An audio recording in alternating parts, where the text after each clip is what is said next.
Hello friends, welcome to my YouTube channel technical skills by Sumit Kashyap. और आज के इस वीडियो में दोस्तों हम बात करने वाले हैं इलेक्ट्रिक व्हीकल्स के एडवांटेजेस और डिसएडवांटेजेस के बारे में। इसके पहले मैंने बहुत सारे वीडियोज इलेक्ट्रिक व्हीकल के ऊपर बना रखे हैं, vehicle introduction, vehicle components, different types of hybrid electric vehicle and electric vehicles, methods of charging. तो आज की इस वीडियो में हम बात करने वाले हैं दोस्तों कि क्या इलेक्ट्रिक व्हीकल के एडवांटेज हैं और क्या डिसएडवांटेज हैं।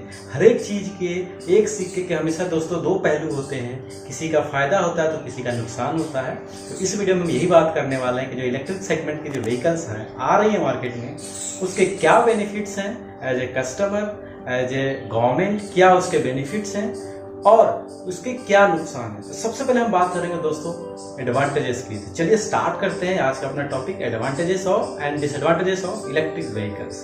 तो सबसे पहले दोस्तों एडवांटेजेस है हमारे इलेक्ट्रिक व्हीकल का कि जो इलेक्ट्रिक व्हीकल्स है, हमने एक वीडियो बना रखा है कि इसका जो मेन सोर्स है बैटरी है। लेकिन इलेक्ट्रिक व्हीकल का मेन सोर्स क्या है? बैटरी। तो बैटरी से वो व्हीकल रन हो रही है, यानी कि किसी भी तरह ना पेट्रोल यूज कर रहे हैं, ना डीजल यूज कर रहे हैं और ना ही किसी गैस का यूज कर रहे हैं। यानी इसका सबसे बड़ा नंबर वन बेनिफिट ये है कि जो नेचुरल जो गैसेस हैं उनका यूज अब नहीं हो रहा है। और इसके यूज नहीं होने से इसके दूसरा बेनिफिट इसके साथ और रिलेट कर सकते हैं हम कि जो इमिशंस हैं, फ्यूल बर्न होने की वजह से जो इमिशंस होते हैं टेल पाइप के थ्रू, वो नहीं है इलेक्ट्रिक व्हीकल में। वो जीरो इमिशन पे काम कर रहा है, यानी किसी भी तरीके का कोई स्मोक, किसी भी तरीके का कोई धुआं गाड़ी से, इलेक्ट्रिक व्हीकल की गाड़ी से नहीं निकल रहा है। तो ये दोस्तों पहला और दूसरा एडवांटेज आपने देखा। पहला कि किसी भी तरीके का कोई गैस यूज नहीं हो रहा है, ना ही फ्यूल, ना पेट्रोल, ना डीजल हम यूज कर रहे हैं।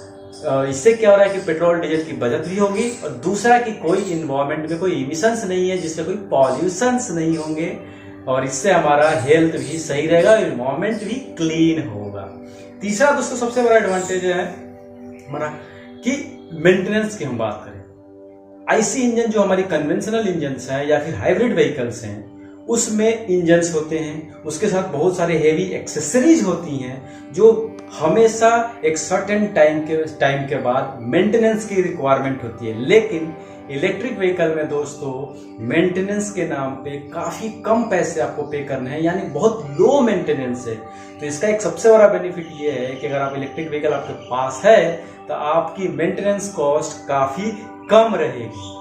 इसके अलावा गवर्नमेंट भी दोस्तों सपोर्ट कर रही है, मैन्युफैक्चरर्स भी सपोर्ट कर रहे हैं इन्वायरमेंट को जीरो इमिशन पर लाने के लिए। और इसके लिए गवर्नमेंट और मैन्युफैक्चरर ने मिलकर के एक ये बेनिफिट भी दिया है कि अगर आप इलेक्ट्रिक व्हीकल खरीदते हो तो आपको मिनिमम 8 ईयर्स का वारंटी मिलेगा उस व्हीकल्स के ऊपर। मिनिमम 8 ईयर्स का वारंटी मिलेगा।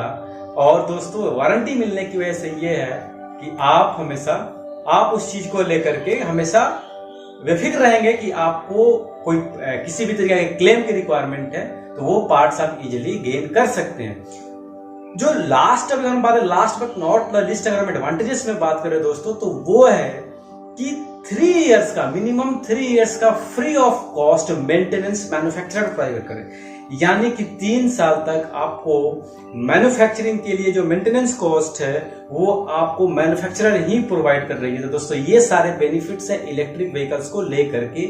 जो मेजर एडवांटेजेस है, जो मेजर बेनिफिट्स है, वो हमने आपसे डिस्कस किया कि इलेक्ट्रिक व्हीकल को लेकर के क्या क्या एडवांटेजेस हो सकते हैं। सबसे इंपॉर्टेंट चीज दोस्तों कि आपका फ्यूल का यूज नहीं हो रहा है, जिससे इमिशन जीरो हो रहा है। इमिशन जीरो होने से क्या हो रहा है कि आपके इन्वायरमेंट क्लीन हो रहे हैं, जीरो इमिशन का टारगेट को हम पहुंच रहे हैं। दूसरा जो हमने बात किया लो मेंटेनेंस काफी लो कॉस्ट है दोस्तों।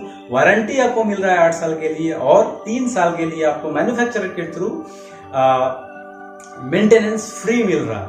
अब बात करते हैं दोस्तों इसके डिसएडवांटेजेस के। जैसा कि हम जानते हैं कि हर एक चीज की, हर एक पॉइंट्स के एडवांटेजेस भी होते हैं, डिसएडवांटेजेस भी होते हैं। तो इसके जो कुछ मेजर डिसएडवांटेजेस है दोस्तों, सबसे पहला जो मेजर डिसएडवांटेज है वो कि आपका जो व्हीकल का जो कॉस्ट होगा, इनिशियल कॉस्ट ज्यादा पे करना पड़ेगा। यानी कि शुरुआत में जब गाड़ी आप खरीदोगे तो आपको इलेक्ट्रिक व्हीकल खरीदने के लिए आपको ज्यादा पैसे पे करने हैं। दूसरा दोस्तों जो सबसे बड़ा जो एडवांटेजेस है, लोअर रेंज।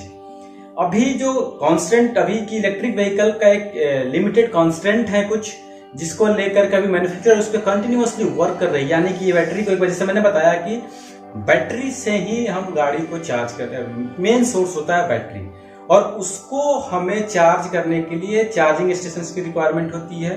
तो एक बार चार्ज करने पर एक सर्टेन रेंज तक ही चल पाता है, और उसके बाद फिर आपको दोबारा से चार्ज करना पड़ेगा। यानी it takes time to recharge the battery. इसके अलावे आपको चार्जिंग के अलावे आपको क्या करना पड़ेगा, बार बार रिफिल कराने पड़ेंगे। लेकिन ऐसे इंजन में ऐसा नहीं है, कन्वेंशनल इंजन में ऐसा नहीं है। आपको फ्यूल स्टेशन हर जगह अवेलेबल है, आप इजीली तुरंत आप फ्यूल रिफिल करा करके आप आगे की ओर चल सकते हैं। लेकिन इलेक्ट्रिक व्हीकल में ऐसा नहीं है, यू हैव टू स्टे, आपको रुकना पड़ेगा, बैटरी को चार्ज करना पड़ेगा। तो जैसा कि मैंने बताया कि बैटरी को चार्ज करना पड़ेगा, तो इसी को कोरिलेट करके हम तीसरा इसका जो डिसएडवांटेज है, limited number of electric vehicle charging station. अभी क्या दोस्तों, मैन्युफैक्चरर्स ने या फिर जो वेंडर्स हैं उनके अभी लिमिटेड सिटीज में, मोस्टली मेट्रो सिटीज में ही इलेक्ट्रिक व्हीकल चार्जिंग स्टेशन को अवेलेबल करा पाई है। तो रूरल एरिया का बंदा, अगर ग्रामीण क्षेत्र का बंदा अगर इलेक्ट्रिक व्हीकल लेता है तो उसको चार्जिंग स्टेशन की बहुत प्रॉब्लम होगी, उसको चार्जिंग स्टेशन नहीं मिलेंगे। और नहीं मिलने की वजह से क्या होगा, उसको चार्जिंग स्टेशन घर पे ही लगाने पड़ेंगे, तभी जाकर के वो इलेक्ट्रिक व्हीकल को प्रॉपर तरीके से चार्ज कर पाएगा। क्योंकि स्लो चार्जिंग होते हैं, बहुत सारे चार्जिंग मेथड से दोस्तों, इसके ऊपर मैंने वीडियो बना रखा है, मैं डिस्क्रिप्शन बॉक्स में डाल दूंगा उस लिंक को, आप वहां पे जाकर के देख सकते हैं। तो बहुत सारे चार्जिंग स्टेशन हैं, स्लो चार्जिंग है, फास्ट चार्जिंग है। तो आपको एज पर रिक्वायरमेंट आपको फास्ट चार्जिंग भी होना चाहिए। सिटीज में आपको चार्जिंग पब्लिक प्लेस में भी अवेलेबल हो सकते हैं, लेकिन ग्रामीण क्षेत्र में अवेलेबल नहीं हो सकते हैं। तो एक सबसे बड़ा डिसएडवांटेज है दोस्तों कि एक limited number of charging station आपके मार्केट में अवेलेबल है। दूसरा दोस्तों कि अगर हम बात करें cost in terms of cost, पहले हम आईसी इंजन के केस में बात करें तो हम फ्यूल के लिए पैसे पे करते थे, लेकिन यहाँ पे बैटरी को रिचार्ज करने के लिए इलेक्ट्रिसिटी के लिए भी पैसे हमें पे करने पड़ेंगे। यानी electricity free of cost charge नहीं हो, तो यानी हमें यहाँ पे इलेक्ट्रिसिटी के लिए भी पैसे पे करने हैं।